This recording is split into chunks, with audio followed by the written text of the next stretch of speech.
Nesta terça-feira, a família da brasileira Celeste Fishman, refém do Hamas, confirmou que a jovem foi assassinada pelo grupo terrorista. Filha e neta de brasileiros, os familiares estavam à procura da jovem desde o dia 7 de outubro, quando ela parou de dar notícias depois do atentado do grupo extremista. Hoje, também foi confirmada a morte de uma mulher de 90 anos assassinada por terroristas do Hamas. Ela estava dentro de casa, onde morava com a família, em uma comunidade a menos de 2 quilômetros de Gaza. Gina Semiatik era sobrevivente do Holocausto. No comunicado, por meio das redes sociais, o governo israelense informou, abre aspas, Gina testemunhou atrocidades que mataram 6 milhões de judeus no Holocausto infligido pelos nazistas, mas foi assassinada pelo Hamas. Invadiram sua casa em Israel e mataram-na a tiros. Ela foi assassinada a sangue frio, fecha aspas. E seguimos com as atualizações da guerra no Oriente. Já estamos aí no 11º dia desde o ataque do Hamas, no último dia 7 de outubro. E hoje amanhecemos, infelizmente, aí com a confirmação do assassinato dessa filha de brasileiros, Celeste Fishman, que foi feita refém pelo Hamas. E também a informação de que uma mulher de 90 anos, vítima do Holocausto, também foi assassinada pelo grupo terrorista. Muito boa noite, Fernão Lara Mesquita. Seja muito bem-vindo. Continuamos aí com essa cobertura especial da guerra em Israel e toda essa tristeza que tem nos afligido nas últimas semanas em relação a esses ataques hostis e abjetos do grupo terrorista Hamas. Muito boa noite. Oi, Paula. Oi, Ana Paula, Augusto, Silvio e o povo da resistência democrática que está aí do outro lado. Gente, essa guerra é mundial, né? O povo palestino é só munição nessa guerra, né? Ela está dentro desse contexto da batalha global da civilização contra a barbárie, né, que cada vez está mais visível na sua inteireza. A patrulha que domina as redações hoje no Brasil e no mundo nunca mencionou isso, né? Mas o ataque do Hamas teve o objetivo exclusivo de abortar o reconhecimento do Estado de Israel pela Arábia Saudita em troca de um tratado de defesa com os Estados Unidos que estava na bica de ser assinado, né? Esse tratado mudaria para sempre a história do Oriente Médio, abriria o reconhecimento por todos os árabes do Estado de Israel e seria a maior vitória do Ocidente aí contra o consórcio China, Rússia, Irã, Hamas, Hezbollah e Foro de São Paulo, né? E mais os quintas colunas que vão de Harvard, da USP, de Hollywood, a Rede Globo, todos jogando juntos e coordenados e falando a mesma coisa.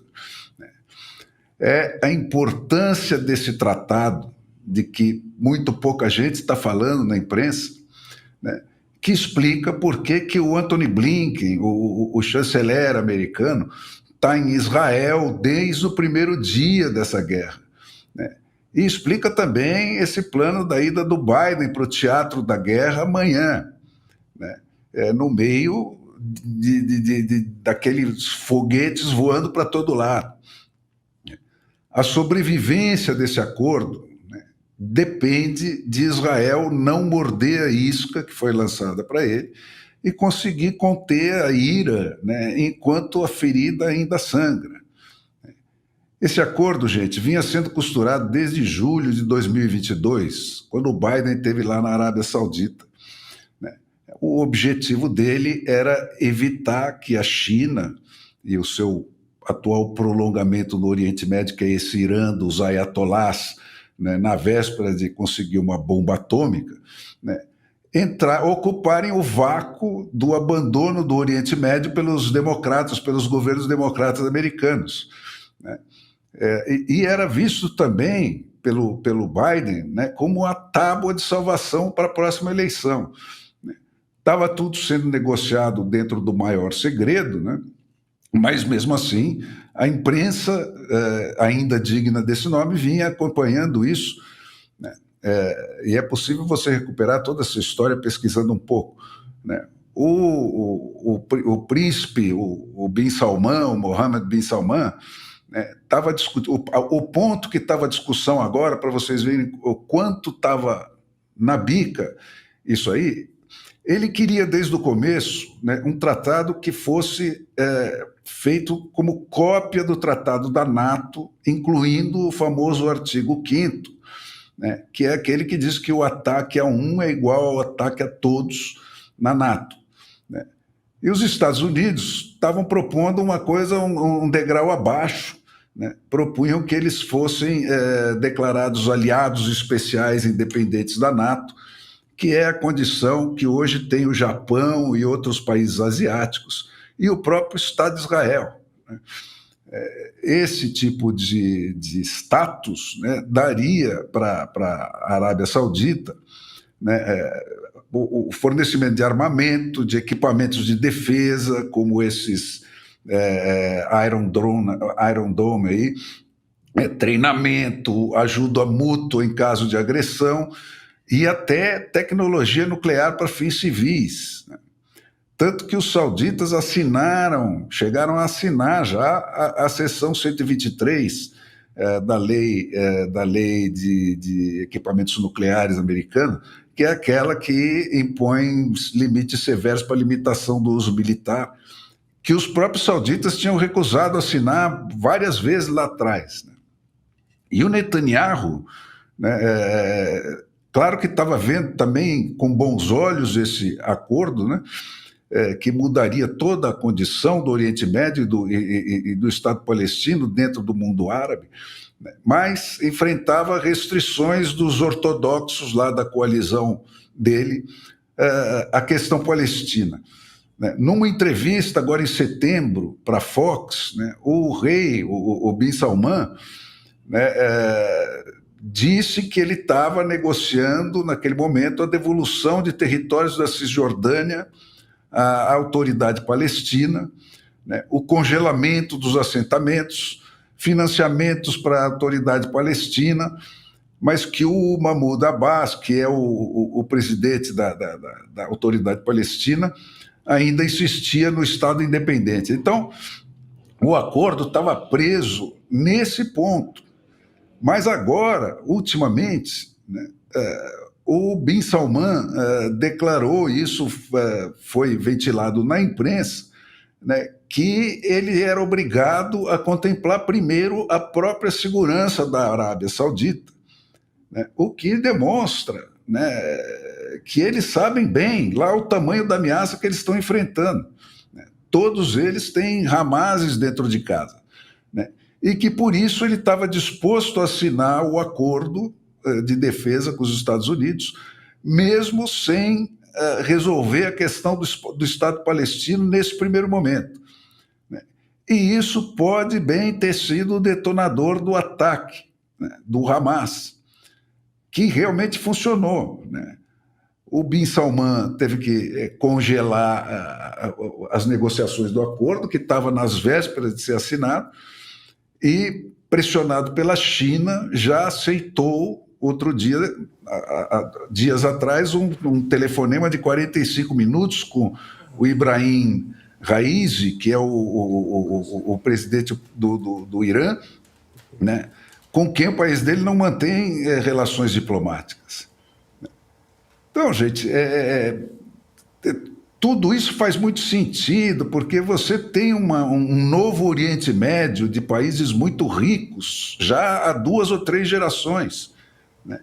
E países muito ricos ficam pouco dispostos ao martírio, né, que é essa coisa do Islã antigo, né? E mesmo os países sem petróleo, né, sabem muito bem que podem ganhar muito e progredir muito só por serem vizinhos desses países ricos, né? E o problema é o velho Oriente Médio, que convive com eles todos, dos fundamentalistas, que vivem essencialmente de pobreza e de desespero, né? E que tem que impedir o enriquecimento e a segurança, né, para os para suas populações, porque sob pena de desaparecerem, né? Mais adiante, é claro que esses totalitarismos religiosos que estão aí se aproveitando dos outros totalitarismos materialistas para se impor lá no Oriente Médio vão se confrontar, né? Mas é isso que está aí, gente, o confronto final da civilização com a barbárie, né, que agora está claramente desenhado. Tem a China, a Rússia, o Irã, o Hamas, o Hezbollah e o Foro de São Paulo, né, de um lado, né, e a Europa e os Estados Unidos e Israel do outro, né, e pouca gente mais que isso. E esse acordo mudaria para sempre a face do Oriente Médio e o equilíbrio de forças no mundo.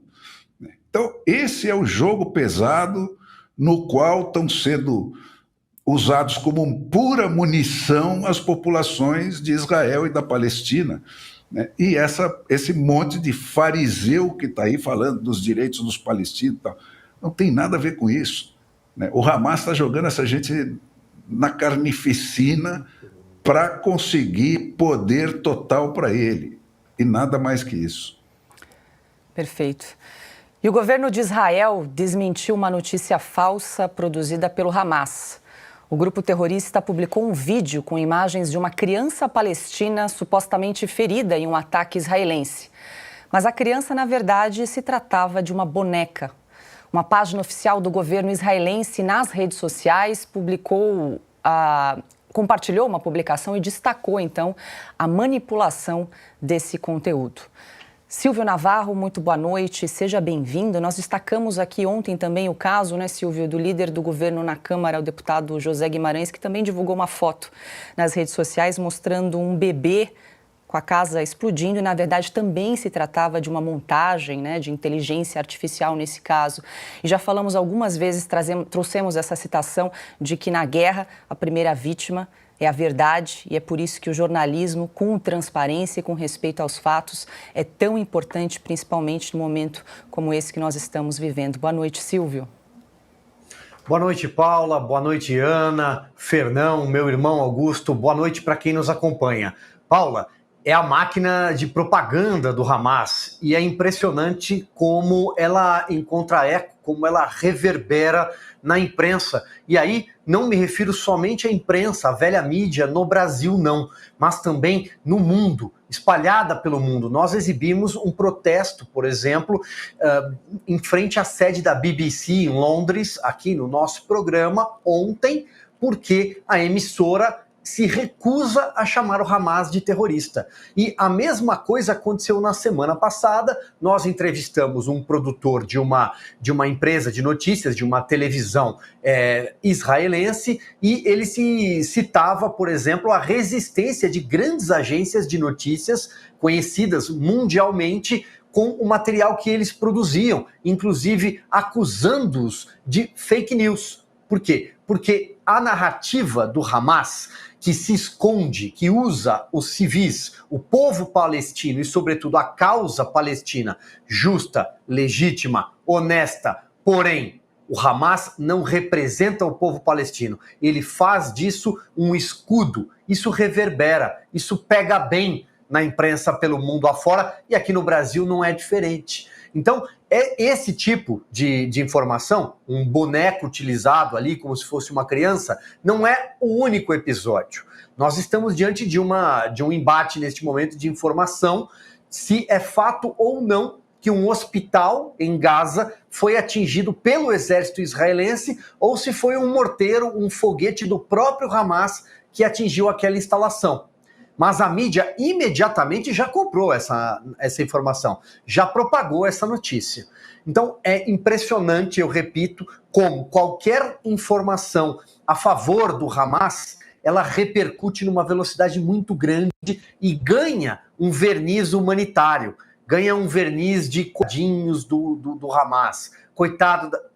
Gente, são terroristas. Nós estamos insistindo nisso há dias. O mundo ainda conta os seus mortos. Nós tivemos a informação agora, você abriu o programa com a informação de mais uma vítima assassinada a sangue frio, brutalmente, como vários jovens foram, por exemplo, naquela festa de música eletrônica. o mundo ainda conta os mortos de 41 nacionalidades diferentes. Mas, infelizmente, a máquina de propaganda do Hamas, e aí finalizo, Paula, encontra e eco, ela reverbera em todas as redações por aí, menos aqui na Oeste. Augusto Nunes, muito boa noite. Chegamos então ao 11º dia desse conflito. Amanhecemos com a triste informação então de que a Celina Fishman, que estava em poder sob domínio do Hamas, foi brutalmente assassinada. Ela que nasceu em Israel, mas é filha de brasileiros. E tem cerca de 200 pessoas que estão sob o domínio do Hamas, né? São reféns, são civis que estão sob domínio de bárbaros, fanáticos, terroristas, né, Augusto? Isso é um problema grave que o governo israelense precisa, enfim, tratar com bastante cuidado agora nos próximos dias. O que fazer para resgatar mais de 200 reféns? Boa noite, Augusto. Boa noite, Paula, nossa chefe. Boa noite, Silvio, meu irmão, grande Fernão. Ana, minha querida parceira. Boa noite a você que nos acompanha. Eu acho que já foi exposto aí pelos meus parceiros o quadro geral desse conflito, eu queria chamar a atenção para alguns detalhes que pioram o quadro aí, pioram a imagem do Brasil, que teria sido resgatada do exterior aí pelo nosso estadista no 3º mandato, né? São 11 dias. Nesse período, o Lula não foi visto. Ele continua se recuperando ali, escondido, de uma cirurgia plástica, e não estou brincando. Não estou brincando. Eu tenho pessoas muito próximas que fizeram a mesma cirurgia com o mesmo médico. Você sai em 4, 5 dias. Não tem problema. Eu não quero que o Lula saia correndo. Pode cuidar da saúde, completar a convalescença. Agora, ele não precisa se esconder. Não tem motivo nenhum. Quer dizer, para dar a sensação de fragilidade, não, já pode andar. E deve até andar. É para que ele apareça ele quer reaparecer com cara de my boy, né?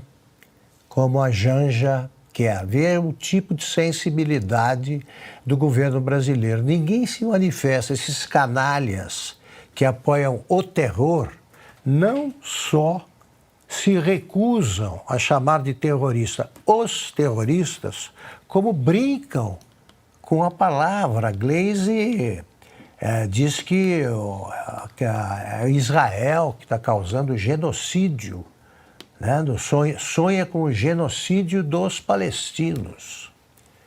O Irã, repito, nega a existência do Holocausto. Aí tem uma mulher, uma sobrevivente do Holocausto, que vive uma experiência apavorante, de novo, com essa idade.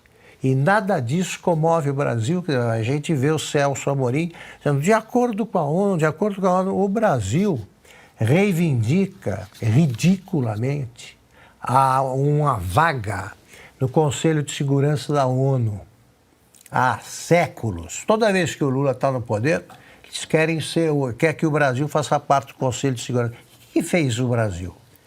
Está na presidência do Conselho de Segurança. O Lula, se estivesse ali o mundo em paz, ele estava aparecendo lá em Nova York, porque ele deve achar que é o presidente do país aí que ocupa um lugar nesse conselho, é que representa o país quando é presidente. Ele não conhece nada. A ONU é esse papelão aí que a gente sabe. Agora, o Lula, ele não se gaba de ter pelo menos prestígio junto aos palestinos.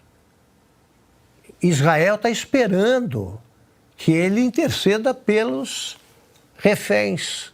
Ele não move uma palha para defender um brasileiro, uma brasileira. São brasileiros, sim. São brasileiros. Essa festa foi organizada por brasileiros, jovens lá. E o Lula vem com essa e o Celso Amorim, temos de respeitar o que é a definição de terrorismo da ONU. Assume a presidência lá, o nosso representante, e pede para mudar. essa escrotidão, porque se isso não for terrorismo, eu não sei o que é. Eu não sei o que é. Agora, o Israel quer escravizar a Palestina. O Israel nunca tomou a faixa de Gaza, eles pegaram aquilo ali, ocuparam aquele espaço. Israel nunca governou aquilo, não. Eles tomaram espaço numa guerra declarada de novo pelos árabes. Eles ampliaram o cinturão de segurança por um tempo e depois saíram. Sem negociações, devolveram. O Egito é que controlava o Hamas antes que começassem essas guerras sucessivas, e agora é o Hamas que governa. Então, o Brasil está fazendo um papel que não nos surpreende, mas realmente é de envergonhar. Qualquer um que tenha vergonha na cara, eles não têm.